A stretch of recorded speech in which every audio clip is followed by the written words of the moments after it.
En la oscuridad de una habitación de Itsukaishi, miles de cajas negras descansaban en estantes metálicos, cada una etiquetada con su propio lenguaje, números, fechas, palabras manuscritas que únicamente él podía descifrar. Entre esos lomos, el mundo palpitante de Tokio, la gente, las calles, el ruido, el contacto, quedaba fuera. Adentro, únicamente silencio, únicamente orden.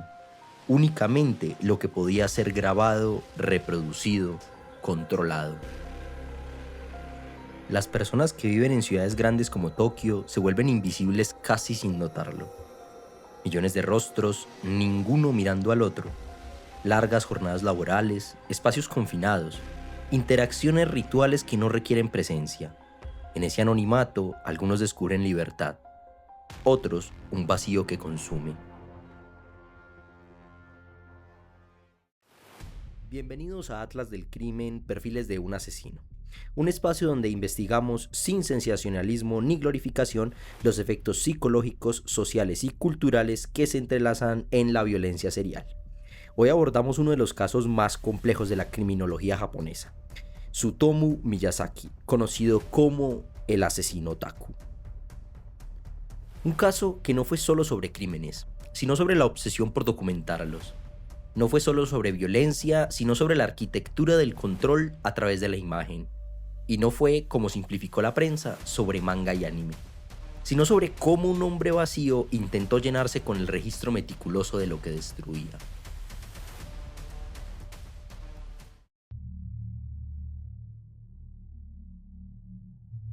Acto 1. La grieta prematura. Tsutomu Miyazaki nació el 21 de agosto de 1962 en Itsukaishi, Tokio, en el seno de una familia acomodada ligada al negocio periodístico local. Pero su nacimiento vino marcado por una anomalía, sinustosis radiocubital, una malformación que dejó sus manos deformadas, rígidas, incapaces de los gestos que otros niños daban por descontado. Su padre era dueño de un periódico. La familia se movía en círculos de influencia local. Pero para Tsutomu, aquella comodidad material era una prisión. Sus manos, visibles, siempre visibles, se convirtieron en espejo permanente de su diferencia. En la escuela fue el blanco perfecto, no por ser pobre o desaliñado, sino por lo opuesto. Su malestar era obvio, su rechazo social claro. Mientras sus compañeros jugaban sin pensar, él aprendió temprano que tocar a estos era complicado, que ser mirado era incómodo, que el mundo dividía entre los que encajaban y los que no. Es importante subrayar esto. La malformación física de Miyazaki no causó el crimen. Millones de personas viven con discapacidades sin convertirse en asesinos. Pero la combinación de vulnerabilidad biológica, negligencia emocional y aislamiento social fue el primer trazo del mapa que lo llevaría a la oscuridad. Su rendimiento escolar era sobresaliente, alumno destacado en el instituto Meidai Nakano, esperando para una vida de logros y estatus social. Pero algo cambió. Sus calificaciones cayeron en picada, de top 10 a 40º lugar. El pase automático a la Universidad Meiji, marca de estatus en la clase media japonesa, se esfumó. En su lugar, un ciclo técnico en fotografía y la vuelta al hogar, el retiro progresivo a su habitación. La fotografía. Es curioso que haya elegido precisamente eso. Un oficio que implica captura, control, la conversión de la vida tridimensional en la imagen bidimensional. En la fotografía, Miyazaki podría tener algo que nunca tuvo en la realidad: poder sin contacto, control sin que lo tocaran. El evento catalizador llegó en 1988. Su abuelo, a quien estaba cercano, murió. En el duelo, algo se quebranta. La negligencia familiar que siempre lo rodeó se volvió abismo. Pero más perturbador aún, se rumoró que Miyazaki comió fragmentos de las cenizas de su abuelo, creyendo que así lo mantendría vivo dentro de él. Este acto no era necrofagia común. Era un intento desesperado de capturar algo que estaba siendo arrebatado, la única relación que lo contenía. Cuando eso falló, Cuando comprendió que ni siquiera comer al muerto podía traerlo de vuelta, el colapso fue total. Las conductas bizarras comenzaron: agresiones contra la familia, retraimiento absoluto. Su habitación se convirtió en territorio de nadie para los demás, pero en paraíso privado para él. Y fue allí donde encontró su sustancia: miles de videocassettes, anime, manga, horror, material sexualmente explícito, películas de la serie Guinea Pig que otros consideraban snuff films antes de comprender que eran ficción. Su biblioteca creció hasta 5.763 cintas, catalogadas, ordenadas, memorizadas. Un mundo en miniatura donde él sí tenía control. La prensa diría después que fue influido por el anime, por la pornografía, por el horror. Pero eso es mentira simplificadora. Esas imágenes no lo crearon, lo revelaron. Lo que buscaban esas cintas no era inspiración para cometer crímenes, era anestesia. Era la conversión del mundo exterior, amenazante, excluyente, doloroso, en imagen que podía pausar, rebobinar, repetir. En imagen que no lo juzgaba, en imagen que no lo dejaba fuera. En esa habitación llena de cajas negras, Miyazaki aprendió una lección fundamental. La realidad es negociable si la filmas. El dolor se vuelve tolerable si lo miras a través de una cámara. Acto 2. La máquina del control. Mari Kono desapareció el 22 de agosto de 1988 en un parque de Tokio. 4 años, pequeña, confiada. Miyazaki la convenció con un pretexto simple: ven a dar una vuelta en mi auto. Así, sin complejidad. La vulnerabilidad infantil es tan accesible para quien no tiene empatía. Condujo hasta una área boscosa, al oeste de Tokio, donde la civilización se desvanece detrás de los árboles. Allí, en ese espacio de nadie, pasó lo que sigue. La estranguló, desnudó su cuerpo, cometió actos sexuales post-mortem, tomó fotografías de cada paso. Es importante resaltar algo aquí. Miyazaki no fue un asesino impulsivo. Lo que hizo fue una secuencia: captura, traslado, asfixia, documentación. Y luego, lo más revelador, la incineración de Mary, recogida de sus huesos, envío de fragmentos a la familia con una nota que decía: Mary, huesos, cremados, investiga, prueba. ¿Por qué enviar los restos? Porque el crimen no terminaba con la muerte. Para Miyazaki, el crimen era la comunicación, era la capacidad de seguir teniendo poder sobre la familia, sobre los investigadores, sobre todo aquel que supiera que él existía. Las víctimas no eran individuos que buscaba matar, eran ocasiones para restaurar un orden donde él tenía dominio absoluto. El 3 de octubre de 1988, pocos meses después, Masami Yoshizawa desapareció. 7 años. Nuevamente, Miyazaki conducía por Saitama, vio a la niña y ofreció un paseo.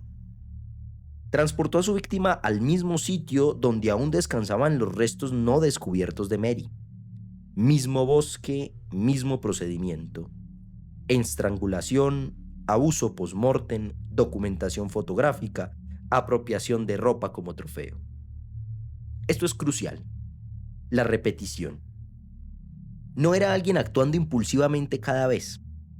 Era alguien ejecutando un guión que había ensayado mentalmente cientos de veces. La habitación llena de imágenes, la obsesión con la fotografía, la fantasía multimedia que lo rodeaba, todo apuntaba hacia esto, hacia la traducción de la fantasía privada en acto. El 12 de diciembre de 1988, Erika Namba, 4 años, fue capturada.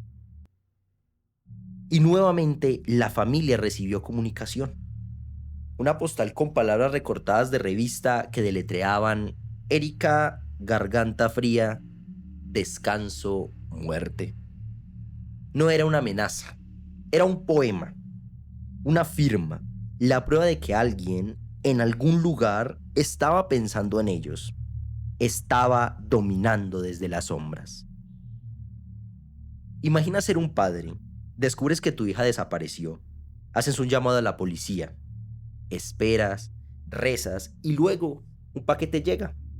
Dentro, ropa de tu hija, sus dientes, una nota escrita con palabras cortadas de una revista como si fuera un ransom note de película, como si tu dolor fuera parte de una narrativa que alguien más estaba escribiendo. Es un acto de comunicación tan íntimo como la violencia misma, porque mata dos veces, una cuando mata al niño, otra cuando asegura que el dolor continúe cada día, cada momento, en la mente de quien lo recibe. El 6 de junio de 1989, Ayako Nomoto, de 5 años, fue contactada con otro engaño. Ven a que te tome fotos. En este caso, Miyazaki incluso la llevó a su departamento, aquella habitación llena de miles de cajas, aquella cueva privada donde la realidad no existía. Se convirtió en escena de crimen.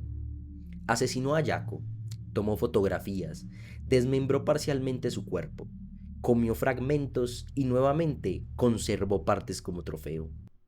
Comió, no por hambre, sino por un ritual de asimilación que apenas podemos comprender, como si al comerse al niño pudiera poseerlo completamente, incorporarlo a su propio cuerpo, hacerlo finalmente inseparable de su propia sustancia.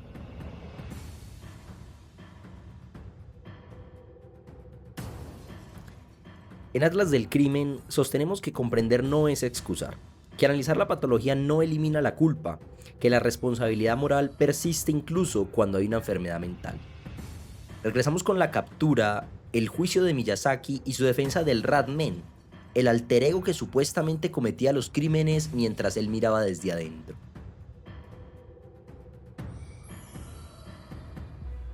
Acto 3. La captura y el espejo roto. El 23 de julio de 1989, Miyazaki fue sorprendido fotografiando desnuda a una menor en Aichoji. El padre de la niña lo vio. Miyazaki huyó, pero fue capturado por policía cuando intentó recuperar su automóvil. Fue el final accidental, no por investigación brillante, fue por captura en flagrancia. Por suerte, por estar en el lugar equivocado, en el momento equivocado, haciendo exactamente lo que estaba destinado a hacer: intentar documentar el cuerpo de un niño. Lo que encontraron en su departamento fue un archivo del horror. 5.763 videocassettes. Fueron necesarios camiones para trasladarlos. La policía, sin saber inicialmente qué buscaba, catalogó cajas. Entendieron que había pornografía, que había anime, que había horror, pero no comprendieron, o no lo suficientemente bien, que lo más oscuro no eran las imágenes, sino el hecho de que entre esas cajas había video footage de sus víctimas. Imágenes de Mary, Masami, Erika, Ayako, vivas, muertas, incluso siendo mutiladas. En el juicio, Miyazaki mantuvo un comportamiento inquietante: calma absoluta, sonrisa, desapego, no como alguien que defendía su vida de una pena capital, sino como si estuviera observando los procedimientos desde la lejanía, como si estuviera viendo una película en lugar de ser el protagonista. Entonces, dijo algo que cristalizó toda su estructura mental: Ratman me lo hizo. Miyazaki explicó que había un alter ego, una entidad que él llamaba Ratman, que era quien cometía los crímenes, no él. Él simplemente miraba, simplemente se dejaba dominar. Los psiquiatras lo notaron de inmediato. Esto no era esquizofrenia. La esquizofrenia, la verdadera, implica pérdida de conciencia sobre lo que el otro yo está haciendo. Las personas con trastorno de identidad disociativo no son conscientes de los actos de su alter ego, pero Miyazaki lo sabía. Podía describir cada detalle. Podía explicar cómo Ratman lo rodeaba con sus compañeros Ratmen, criaturas enormes que parecían cada vez que necesitaba matar. Esto no era desorden mental incontrolable, era racionalización, era narrativa construida para evadir responsabilidad. Era el último acto de control. Convencer a los que lo juzgaban de que el crimen no le pertenecía a él, sino a algo fuera de su voluntad. Los tribunales vieron a través. No todos los psiquiatras coincidieron en diagnóstico. Algunos mencionaron esquizofrenia, otros trastornos de personalidad, otros disociación. Pero el Supremo concluyó algo esencial. Miyazaki entendía la ilicitud de sus actos. Sabía que matar niños era malo. Sabía que fotografiarlos era un crimen. Sabía que enviar sus huesos a las familias era una forma de terror. Por eso era responsable. Por eso merecía la muerte. Fue condenado a muerte el 14 de abril de 1997. Las apelaciones se extendieron durante 11 años. En 2008, finalmente, el ministro de Justicia Kunio Atoyama firmó su sentencia ejecutoria. Fue ahorcado el 17 de junio de 2008. Pero incluso en la muerte, la narrativa continuó. La prensa ya ha cristalizado su identidad. El asesino otaku. La culpa sobre anime, manga, horror. Como si las imágenes hubieran causado el crimen en lugar de revelarlo.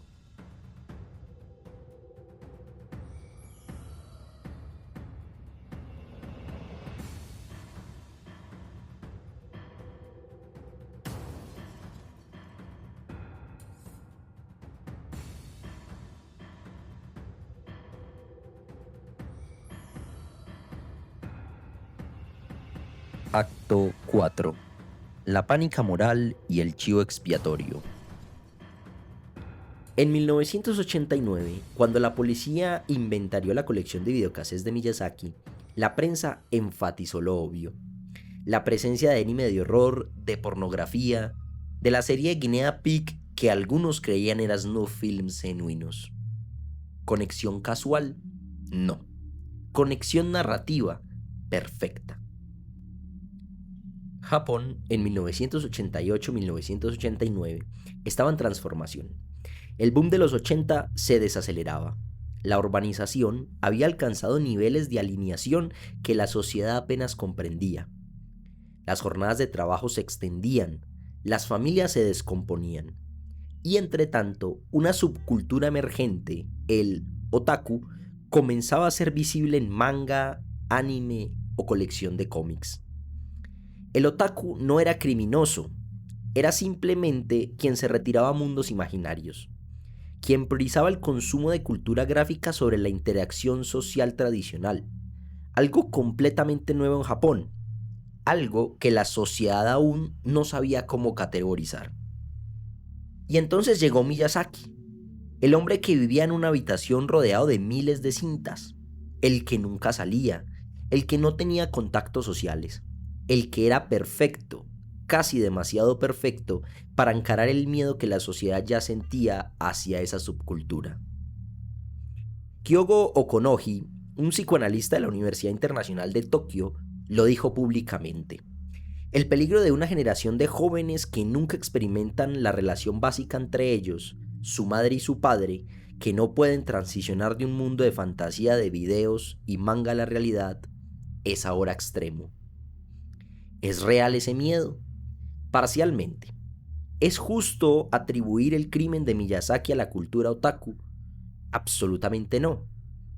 Porque el hecho es que muchas personas coleccionan anime, ven horror, consumen material oscuro. Sharon Kinsella, académica que estudia el fenómeno otaku, fue clara. En Tokio, a finales de los 80 y principios de los 90, tener grandes colecciones de manga y videos era completamente normal entre jóvenes urbanos. Lo que distinguía a Miyazaki no era su consumo de cultura visual, era su aislamiento total, su falta de vinculación, su incapacidad para distinguir entre fantasía y realidad operativa en términos de empatía, su maestría en usar la imagen como herramienta de control. Pero la prensa necesitaba una narrativa más simple, más vendible. Más que nada, necesitaba un chivo expiatorio. Porque si el crimen era solo sobre un hombre enfermo, ¿qué lección había? Pero si el crimen era sobre el peligro del otaku, entonces la sociedad podía intervenir, podía censurar, podía restaurar orden. De modo que nació el mito, el asesino otaku. La ecuación falsa que perduraría décadas. Anime más aislamiento más pornografía igual a violencia infantil. Y mientras ese mito se consolidaba, se perdía lo importante, que Miyazaki no fue un fenómeno cultural, sino un individuo con vulnerabilidades biopsicosociales específicas que canalizó en arquitectura de control y documentación.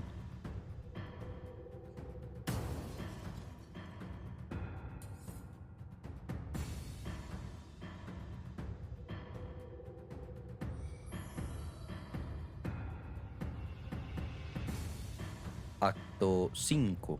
El arquitecto del vacío.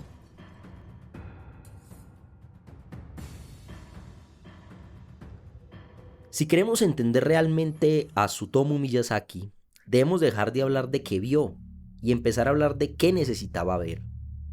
Un hombre con manos malformadas creció siendo mirado como objeto de lástima o repulsión.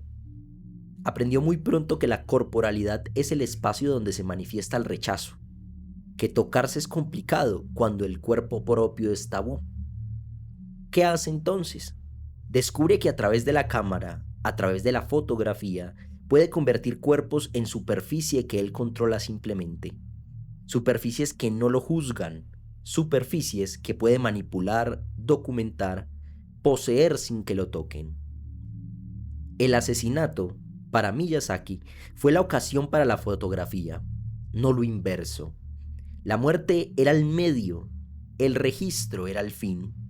Porque en el registro, en la imagen congelada del cuerpo después de que el cuerpo ha dejado de responder, alcanzaba algo que en vida le fue negado, el dominio total. No era un asesino que mataba para fotografiar, era un hombre obsesionado con la captura, que necesitaba que otros cuerpos estuvieran completamente disponibles, es decir, muertos, para finalmente fotografiarlos sin resistencia. En la psicodinámica, esto se mapea así. La muerte del abuelo fue un duelo donde Miyazaki perdió el único objeto que lo contenía. Intentó retenerlo comiéndolo. Cuando eso falló, cuando comprendió que ni siquiera eso traería de vuelta lo perdido, proyectó esa búsqueda desesperada de control total en nuevos objetos. Niñas pequeñas. Porque niñas y no adultos es fundamental. Porque las niñas son más fáciles de dominar. Porque representan, en la lógica del inconsciente traumatizado, versiones miniaturizadas de sí mismo, seres vulnerables, marginalizados, cuyo cuerpo puede ser completamente poseído. Los criminólogos compararon a Miyazaki con Dahmer, Kemper, Chikatilo. Todos ellos fusionan violencia sexual con necrofilia, con conservación de partes como trofeos. Pero Miyazaki añadió un vector, la documentación obsesiva. Porque para él el crimen no terminaba, se conservaba, se reproducía, se revisitaba. Cada vez que veía la imagen de una víctima, revivía el acto. Pero ahora domesticado, ahora seguro, ahora dentro del marco de la habitación donde podía controlarlo. Cuando decimos el archivo del vacío, decimos esto, que Miyazaki no era un hombre con una carencia de empatía accidental. Era alguien que convirtió deliberadamente el vacío que llevaba dentro en máquina de producción de imágenes. Que utilizó la tecnología, la cámara, la videocasetera, la colección, el catálogo, no como expresión del vacío, sino como sustituto del vacío. Porque mientras clasificaba las cintas, mientras revisitaba el video footage, mientras organizaba cada trofeo, no estaba vacío. Estaba actuando, estaba siendo alguien, estaba importando. Es ahí donde el análisis clínico debe ser más contundente. Miyazaki supo exactamente qué estaba haciendo.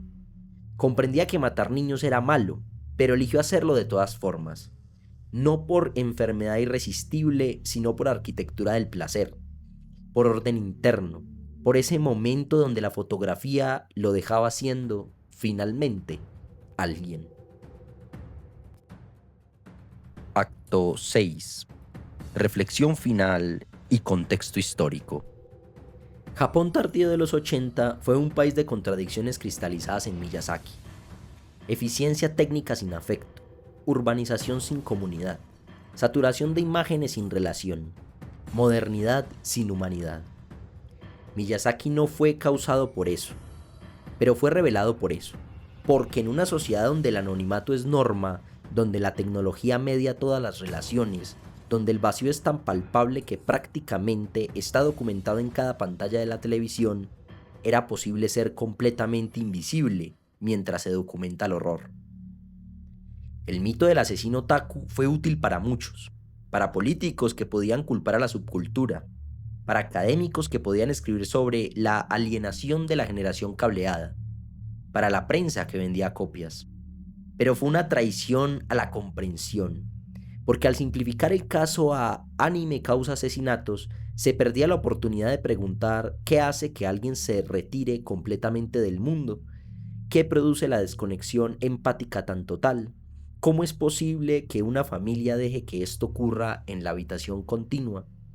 Esas preguntas son incómodas, requieren implicación social, requieren cuestionar el modelo familiar japonés, la jornada laboral, la negligencia institucionalizada. Es más fácil culpar a un manojo de cintas. Pero en Atlas del Crimen nos comprometemos con lo difícil, porque la verdad es esta. Tsutomu Miyazaki fue un hombre con vulnerabilidades reales que eligió canalizar su vacío en la búsqueda de dominio total sobre cuerpos infantiles. Fue un hombre que entendía perfectamente la ilicitud de sus actos, pero ejecutaba la lógica de su propia obsesión. Fue alguien cuya patología no es excusa, sino contexto. Alguien responsable, alguien que merecía la pena que recibió y alguien cuyo caso nos obliga a sostenernos en la incomodidad de preguntar simultáneamente cómo es posible que llegara tan lejos. Recordemos a Mary, a Masami, a Erika, a Ayako, no por el horror que sufrieron, sino por las vidas que fueron, que pudieron haber sido, que les fueron robadas. El archivo del vacío permanece, las cintas se catalogaron, el juicio quedó documentado, la ejecución fue registrada. Pero el verdadero registro, la verdadera memoria que nos compete es la de las niñas, sus nombres, su presencia, la gravedad irreversible de su ausencia.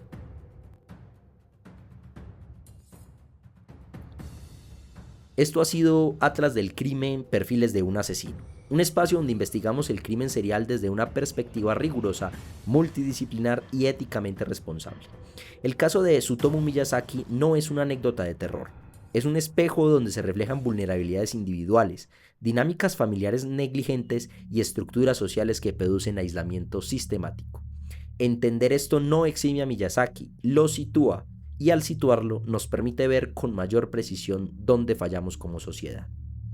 En el próximo episodio de Atlas del Crimen continuaremos cartografiando el territorio del mal serial, buscando siempre la precisión clínica sin caer en el sensacionalismo, la comprensión sin la excusa. Gracias por acompañarnos.